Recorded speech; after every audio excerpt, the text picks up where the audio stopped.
जय हिंद आप सभी भाई को। आज इस वीडियो में समझेंगे भाई बायोलॉजी का एक इम्पोर्टेंट टॉपिक और बहुत ही शानदार तरीके से। चलिए इसे सीखते हैं, जानते हैं भाई। तो आप सभी वीडियो के अंत तक बने रहिएगा। चलिए स्टार्ट करते हैं। आपका जो इम्पोर्टेंट टॉपिक है, इस टॉपिक का नाम है भाई डाइजेस्टिव सिस्टम। क्या है भाई? डाइजेस्टिव सिस्टम, जिसे हिंदी में पाचन तंत्र कहते हैं। हिंदी में क्या कहते हैं भाई? पाचन तंत्र। तो डाइजेस्टिव सिस्टम में एक शब्द आया भाई, सिस्टम। क्या आया है? सिस्टम। तो सिस्टम का मतलब क्या होता है भाई? सिस्टम किसे कहते हैं? तो भाई एक जगह, कई जगह एक जैसे चीज़ों का लगा रहना, एक ही जगह एक जैसे चीज़ों का लगा रहना, जुड़ा रहना समूह में क्या कहलाता है? सिस्टम कहलाता है। हम क्या बोलें? कई एक जैसे चीज़ों का, कई एक जैसे चीज़ों का समूह में लगा रहना, जुड़ा रहना क्या कहलाता है भाई? सिस्टम कहलाता है। जैसे आपका कंप्यूटर क्या है भाई? एक सिस्टम है। कंप्यूटर क्या है? एक सिस्टम है। कैसे भाई? तो इसमें देखिए आपका माउस रहता है, कीबोर्ड रहता है, ये सभी एक जैसे समूह में क्या रहते हैं? जगह एक समूह में क्या रहते हैं? जुड़े हुए रहते हैं, लगे रहते हैं। तो कंप्यूटर क्या आपका एक सिस्टम है। तो आप लोग सिस्टम समझ चुके होंगे भाई, सिस्टम का मतलब आप लोग जान चुके होंगे। चलिए आप समझते हैं इसमें पाचन तंत्र। क्या समझते हैं भाई? पाचन तंत्र। पाचन तंत्र तो हमारे शरीर में कई अंग हैं, कई तरह के अंग होते हैं। पाचन तंत्र को समझते हैं सीधी सी। पाचन तंत्र, जिसे अंग्रेजी में कहते हैं डाइजेस्टिव सिस्टम। क्या कहते हैं भाई? Digestive system. तो कई तंत्र मिलकर भोजन को पचाने का कार्य करते हैं। हमारे शरीर में भाई कई तंत्र मिलकर भोजन को पचाने का कार्य करते हैं। क्या बोले भाई? कई तंत्र मिलकर भोजन को पचाने का कार्य करते हैं, उसे ही हम पाचन कहते हैं। पाचन किसे कहते हैं? तो कई तंत्र मिलकर भोजन को पचाने का कार्य करते हैं, उसे क्या कहते हैं भाई? पाचन तंत्र कहते हैं। पाचन तंत्र आप सब भी समझ चुके होंगे। आगे बढ़ते हैं। पाचन, पाचन किसे कहते हैं? आगे आप समझते हैं पाचन किसे कहते हैं। तो भाई बहुत ही जटिल पदार्थ को, हम क्या बोले भाई? बहुत ही जटिल पदार्थ को, यानी बहुत ही बड़े बड़े पदार्थ को बहुत ही सरल पदार्थ में, यानी बहुत ही छोटे छोटे पदार्थ में तोड़ देना क्या कहलाता है भाई? पाचन कहलाता है। बहुत ही जटिल पदार्थ को, यानी बहुत ही बड़े बड़े पदार्थ को बहुत ही सरल पदार्थ में, यानी बहुत ही छोटे छोटे पदार्थ में तोड़ देना पाचन कहलाता है। जैसे भाई हम लोग देखिए कुछ खाते हैं, जैसे रोटी वगैरह खाते हैं, तो दांत के पास जैसे रोटी को ले जाते हैं, तो दांत क्या करते हैं भाई? उसे तोड़ तोड़ कर छोटा कर देते हैं। तो पाचन में क्या होता है? बड़ी बड़ी चीज़ को छोटा कर दिया जाता है, बड़ी बड़ी चीज़ छोटा हो जाता है पाचन में। तो आप लोग पाचन समझ चुके होंगे। आप समझते हैं पाचन में क्रिया के विषय में। तो पाचन में भाई आपका फिजिकल और केमिकल दोनों क्रिया होता है। पाचन में फिजिकल और केमिकल दोनों क्रिया होता है। आप समझते हैं फिजिकल का मतलब क्या होता है भाई? तो किसी चीज़ को मतलब तोड़ कुच देना क्या कहलाता है? आपका फिजिकल यानी भौतिक कहलाता है। और हमारे मुंह में देखिए बहुत सारे हमारे मुंह में एंजाइम बहुत तरह के होते हैं। वो एंजाइम के मदद से, यानी उस एंजाइम के मदद से भोजन को मतलब क्या अंदर पहुंचाना क्या है? ये आपका केमिकल है। ये क्या है? रासायनिक क्रिया। कैसी क्रिया है? रासायनिक क्रिया है। चलिए समझते हैं आगे। समझ चुके होंगे भाई पाचन कैसी क्रिया। तो पाचन आपका एक यानी फिजिकल और केमिकल दोनों क्रिया है। पाचन में फिजिकल और केमिकल दोनों क्रिया होता है। अब आगे बढ़ते हैं भाई। पाचन का मुख्य कार्य, पाचन का मुख्य कार्य क्या है? पाचन का हम लोगों को क्या जरूरत पड़ता है? पाचन हम लोग क्यों करते हैं भाई? तो पाचन हम लोग क्यों करते हैं भाई? तो पाचन का मुख्य कार्य है भोजन से ऊर्जा का प्राप्त करना, भोजन से ऊर्जा का निर्माण करना। भोजन से ऊर्जा का निर्माण करने के लिए हम लोग पाचन करते हैं। पाचन हम लोग क्यों करते हैं भाई? तो भोजन से ऊर्जा का निर्माण करने के लिए, भोजन से ऊर्जा का निर्माण करने के लिए, भोजन से क्या बोले भाई? ऊर्जा का निर्माण करने के लिए हम लोग पाचन करते हैं, जिससे कि शक्ति मिलता है। चलिए आगे बढ़ते हैं। कई चीज़ों का भाई पाचन होता है और कई चीज़ों का पाचन नहीं होता है। हमने क्या बोले भाई? हमारे शरीर में कई चीज़ों का पाचन होता है और कई चीज़ों का पाचन नहीं होता है। तो चलिए किन किन चीज़ों का पाचन होता है? तो भाई आपको बताना है 3 चीज़ों का पाचन होता है। आपको ध्यान में रखना भाई, 3 चीज़ों का पाचन होता है। वो 3 चीज़ कौन कौन है? तो आपका भाई कार्बोहाइड्रेट, वसा और प्रोटीन, इन तीनों चीज़ों का पाचन होता है। और आगे समझते हैं किनका पाचन नहीं होता है हमारे शरीर में। तो तो भाई हम क्या बोले, किनका पाचन नहीं होता, जल का पाचन नहीं होता है। आपसे पूछा जाएगा क्या जल का पाचन होता है, तो आपको बोलना है नहीं। विटामिन का क्या पाचन होता है, नहीं होता है। खनिज का पाचन होता है, तो नहीं होता है। तो क्यों नहीं होता है भाई, क्योंकि ये इतने छोटे कणों से बने होते हैं, ये इतने छोटे छोटे कणों से बने होते हैं, ये इतने छोटे होते हैं कि इन्हें क्या करते हैं हम, यानी सीधे सोख लेते हैं, यानी डायरेक्ट ऑब्जर्व कर लेते हैं। क्या करते हैं, डायरेक्ट यानी ऑब्जर्व कर लेते हैं। कहने का मतलब वो डायरेक्ट इसे क्या करते हैं, निगल जाते हैं। क्या करते हैं, निगल लेते हैं। इसलिए जल, विटामिन, खनिज, इन सभी का क्या होता है, पाचन नहीं होता। क्यों नहीं होता भाई, तो इतने छोटे छोटे कणों के होते हैं, अतः इनका पाचन क्या होता है, नहीं होता है। इनका क्या होता है, अवशोषण होता है। डायरेक्ट इसको क्या किया जाता है भाई, तो निगल लिया जाता है। इतने छोटे होते हैं कि चलिए अब समझते हैं मुख्य बातें यानी मेन आपका समझते हैं बातें क्या है। तो कार्बोहाइड्रेट, प्रोटीन, वसा का पाचन होता है। पाचन किनका किनका होता है, तो कार्बोहाइड्रेट, प्रोटीन, वसा, इन सभी चीजों का क्या होता है, पाचन होता है। चलिए अब नेक्स्ट आगे बढ़ते हैं। आहार नाल समझते हैं भाई। आहार नाल क्या होता है, आहार नाल यानी क्या होता है, किसे कहते हैं। तो देखिए भाई, हम जो भी कुछ भोजन को खाते हैं, हम जो भी कुछ भोजन को क्या करते हैं भाई, खाते हैं, तो सबसे पहला नंबर भोजन कहाँ जाता है भाई, तो मुख में जाता है। मुख के बाद कहाँ जाता है भाई, समझिएगा, ग्रास नली में। कहाँ जाता है, ग्रास नली में। कहाँ जाता है, ग्रास नली में। और ग्रास नली के बाद कहाँ जाता है भाई, तो हमारा भोजन अमाशय में जाता है। और अमाशय के बाद कहाँ जाता है, अमाशय के बाद कहाँ जाता है मेरे भाई, तो हम सबसे पहले क्या बोले, हम लोग जो भी भोजन को खाते हैं सबसे पहले मुख में जाता है। मुख के बाद जाता है आपका ग्रास नली में। ग्रास नली के बाद कहाँ जाता है भाई, अमाशय में। अमाशय के बाद कहाँ जाता है भोजन हमारा, तो छोटी आंत में। और छोटी आंत के बाद हमारा भोजन कहाँ जाता है भाई, तो बड़ी आंत में जाता है। कहाँ जाता है, बड़ी आंत में। और बड़ी आंत में जाने के बाद क्या होता है, लेट्रिन के रास्ते क्या होता है, बाहर निकल जाता है। आप लोग समझ चुके होंगे। आहार नाल इसमें समझते हैं हम। आहार नाल, जिस नाल यानी जिस नाल में हमारा भोजन क्या होता है, घूमता है। जिस नाल में हमारा भोजन क्या होता है, घूमता है। जिस नाल में हमारा आहार क्या होता है, घूमता है, उसको क्या बोलते हैं, आहार नाल। क्या बोलते हैं, आहार नाल। तो देखिए इसमें ये है आपका आहार नाल। इसमें भोजन क्या होता है, घूमता है। इसमें क्या होता है, भोजन आपका घूमता है। तो जिस नली में भोजन क्या, जिस नली में आहार घूमता है, जिस नली में आहार क्या होता है, घूमता है, उसे हम क्या कहते हैं भाई, आहार नाल। आहार, ये आहार नली जो है ना, आहार नली है ना, आहार नली की लंबाई जो होती है भाई 32 फीट। फीट में कितना होता है, 32 फीट। और आपका मीटर में 9 से 10 मीटर होता है। आहार नाल की लंबाई 32 फीट या 9 से 10 मीटर होता है। चलिए आहार नाल का भाग को समझते हैं। आहार नाल का सबसे पहला भाग जो होता है भाई, मुख गुहा होता है। क्या होता है मेरे भाई, तो आहार नाल का सबसे पहला भाग, आहार नाल का सबसे पहला भाग होता है आपका मुख गुहा। कौन होता है भाई, तो मुख गुहा होता है आहार नाल का सबसे पहला भाग। जो भी हम लोग भोजन कुछ खाते हैं सबसे पहले कहाँ जाता है हमारा भोजन, हमारा भोजन का 2 जगह पाचन होता है। हमारे भोजन का पाचन 2 जगह होता है। कितने जगह होता है भाई, 2 जगह। तो हम लोग जो सबसे पहला हम लोग भोजन को सबसे पहले भोजन जो हम लोग करते हैं, तो भोजन का पाचन सबसे पहले स्टार्टिंग कहाँ जाता है, तो मुख गुहा में। कहाँ होता है, मुख गुहा में। आहार नाल का सबसे पहला भाग मुख गुहा होता है। आहार नाल का पहला भाग कौन क्या होता है, तो मुख गुहा होता है। चलिए मुख गुहा में आप समझते हैं भाई क्या क्या चीज होता है, क्या क्या चीज पाया जाता है। तो मुख गुहा में मेरे भाई दांत, जीवा और 3 जोड़ी लार ग्रंथियां होती है। हमने क्या बोले भाई, मुख गुहा में दांत, जीवा और साथ में 3 जोड़े लार ग्रंथियां होती है। क्या होता है, 3 जोड़े लार ग्रंथियां होती है। क्या होता है, 3 जोड़े लार ग्रंथियां होती है। चलिए सबसे हम समझते हैं भाई, है ना। सबसे पहला जो लार ग्रंथियां वो आपका पेरोटिड। क्या है, पेरोटिड। सबसे पहला जो लार ग्रंथियां कौन है, पेरोटिड। कौन है, पेरोटिड।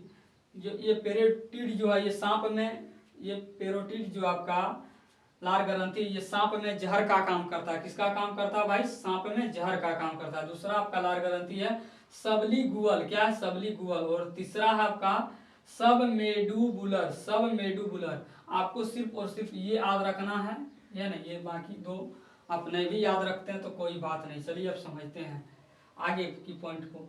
मनुष्य में 1.5 लीटर लार प्रतिदिन बनता है। हमने क्या बोले भाई, मनुष्य में 1.5 लीटर लार क्या होता है, प्रतिदिन बनता है। प्रतिदिन 1.5 लीटर लार बनता है।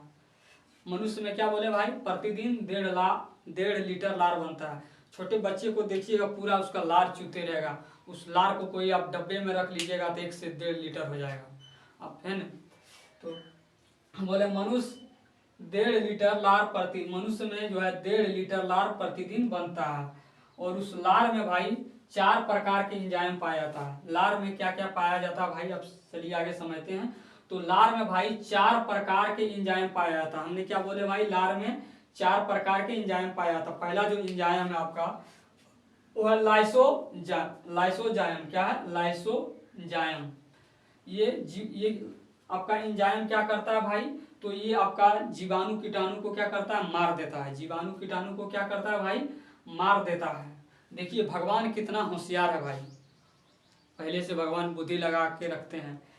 लाइसोजाइम ये क्या करता है, जीवाणु कीटाणु को मार देता है। क्या करता है, जीवाणु कीटाणु को मार देता है, यानी नाश कर देता है। तो जीवाणु नाशी लाइसोजाइम। देखिए भगवान जानते थे कि लोग भगवान जानते थे कि लोग जैसे तैसे खा लेंगे, है ना, जैसे तैसे क्या करेंगे, खा लेंगे, बिना हाथ धोए हुए जैसे तैसे क्या करेंगे, खा लेंगे। मजदूर वगैरह देखते हैं भाई, आपका कहीं आपका कुछ प्रोग्राम वगैरह हो रहा है या उसको खाने के लिए आप कुछ दीजिएगा तो आप क्या करेगा, तुरंत ऐसे हाथ क्या किया, इस तरह करके हाथ पोंछ लिया और बोला वो प्रसाद दे रहे हैं दीजिए। तो क्या किया, उस प्रसाद को लिया और डायरेक्ट एकदम चला दिया। तो डायरेक्ट जब चला दिया भाई तो जीवाणु विषाणु क्या होता है, साथ में शरीर में क्या होता है, चला जाता है।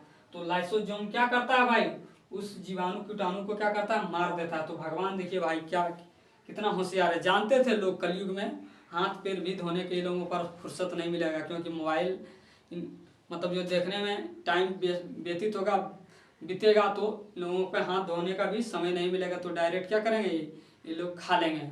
तो भगवान पहले कलयुग के बाद पहले सोच कर देखिए एकदम लाइसोजाइम को दे दिया शरीर के अंदर, बोला अच्छे कोई बात नहीं, ये जैसे जीवाणु कीटाणु शरीर में है ना पहुंचेगा तो इसको क्या करेगा, वो खत्म कर देगा, मार देगा। और साथ में देखिए भाई है ना, छोटे बच्चे में लार बहुत ज्यादा दे दिया।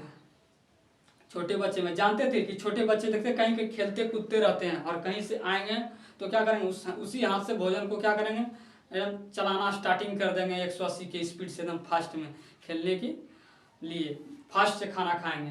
तो उसमें क्या किए, लार में दे दिए एंजाइम। और वो लार क्या करते हैं, जो भी लार जीवाणु कीटाणु रहते हैं उसको क्या करते हैं, मार गिराते हैं, जीवाणु कीटाणु को नाश कर देते हैं। तो भगवान बहुत ही होशियार थे भाई, है ना। दूसरा एंजाइम है आपका टाइलिन। क्या है, टाइलिन।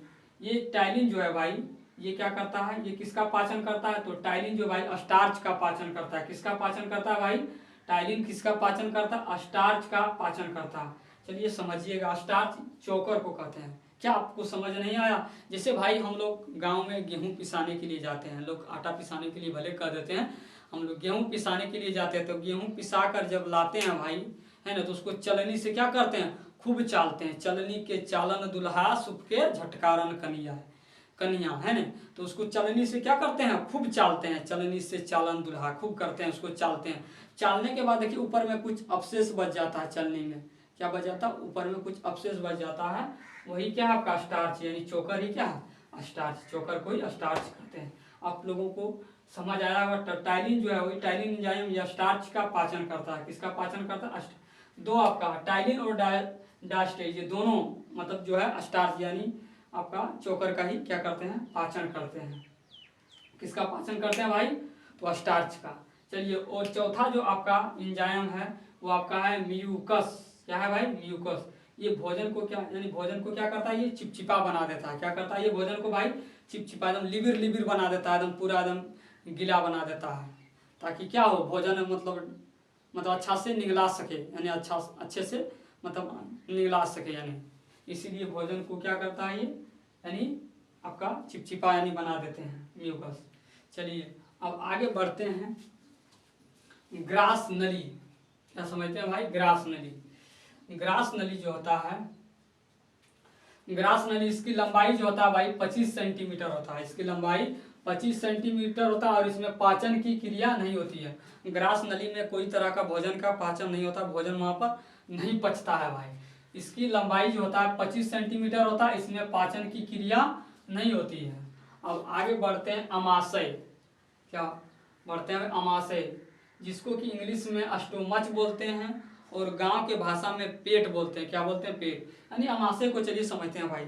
अमाशय के अंदर वाला जो अंदर वाला भाग है भाई, ये अंदर वाला जो भाग है वो अमाशय है, और जो बाहर वाला पेट के जो अंदर वाला भाग है उसको अमाशय कहते हैं। और पेट के हम क्या बोले भाई, पेट के अंदर वाला हिस्सा को हम कहते हैं अमाशय, और पेट के बाहर वाला हिस्सा को, पेट के बाहरी हिस्सा को कहते हैं आपका उदर, यानी पेट कहते हैं। हम क्या कहते हैं, पेट कहते हैं। तो देखते हैं गणेश भगवान का जो है नहीं कहता है उदर लंब, उदर मतलब पेट, यानी गणेश भगवान का देखिए क्या उदर लंबा है, जिसका उदर लंबा है उसको क्या कहते हैं, लंबोदर।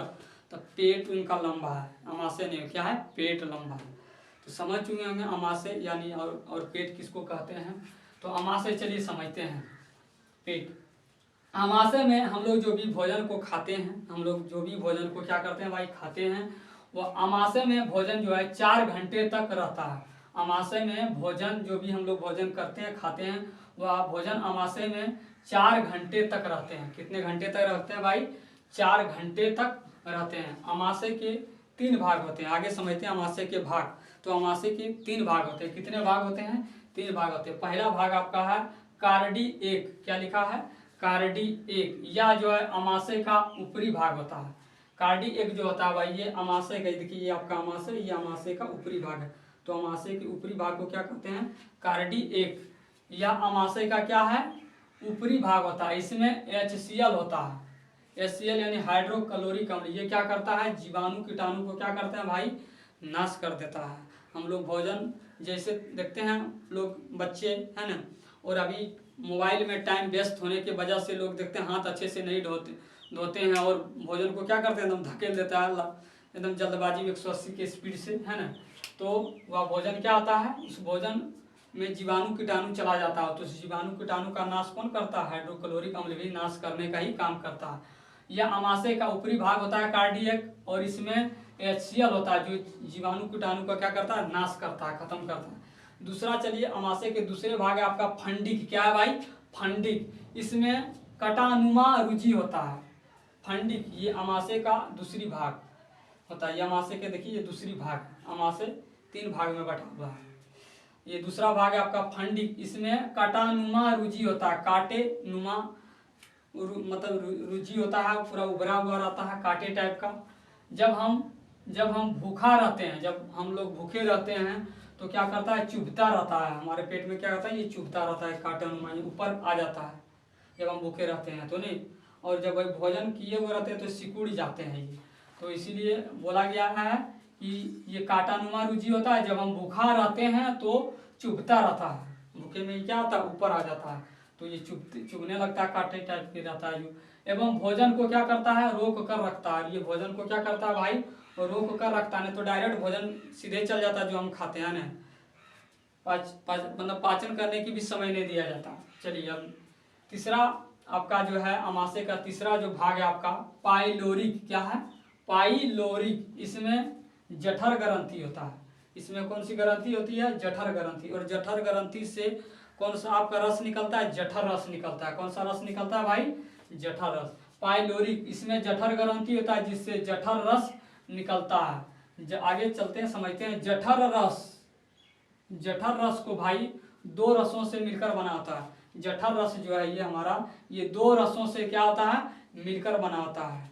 जठर रस जो है ये 2 रसों से मिलकर बना होता है। पहला जो एंजाइम है इसका आपका है रेनिन। क्या है, रेनिन। क्या है भाई, रेनिन। रेनिन ये क्या करता है भाई, तो रेनिन भाई ये दूध को दही बना देता है। रेनिन का क्या काम है भाई, तो रेनिन जो है दूध को दही बना देता है। क्या कर देता है भाई, दूध को दही बना देता है। बच्चे देखिए बच्चे दूध पीते हैं, बच्चे गिलास में लेकर क्या करते हैं, दूध पीते हैं। वही आपका वोमिटिंग करेंगे है ना, उल्टी करेंगे, तो पूरा कहने का मतलब तो क्या निकलता है, दही टाइप का निकलता है। क्या निकलता है, पूरा यानी बोकरेंगे तो क्या निकलेगा, दही निकलेगा। तो रेनिन क्या करते हैं भाई, रेनिन का क्या कार्य है, तो ये दूध को दही बना देता है, दूध को क्या करता है, दही बनाता है। बच्चे देखिए दूध पीते हैं और एकदम पूरा बौखरते जब हैं तो क्या निकलता है, कटोरा के कटोरा क्या निकलता है, दही टाइप का निकलता है, दही निकलता है। चलिए अब समझते हैं भाई पेप्सिन, क्या समझते हैं, पेप्सिन। पेप्सिन ये क्या करता है, ये प्रोटीन का पाचन करता है। किसका पाचन करता है भाई, प्रोटीन का पाचन करता है। आशा करते हैं आप सभी भाई को समझ आया होगा। वीडियो अगर आप सभी भाई को अच्छा लगा होगा भाई तो आप ज़्यादा से ज़्यादा शेयर कीजिए ताकि आप लोगों के लिए हम और बेहतर कर सकें। जय हिंद, नमस्कार।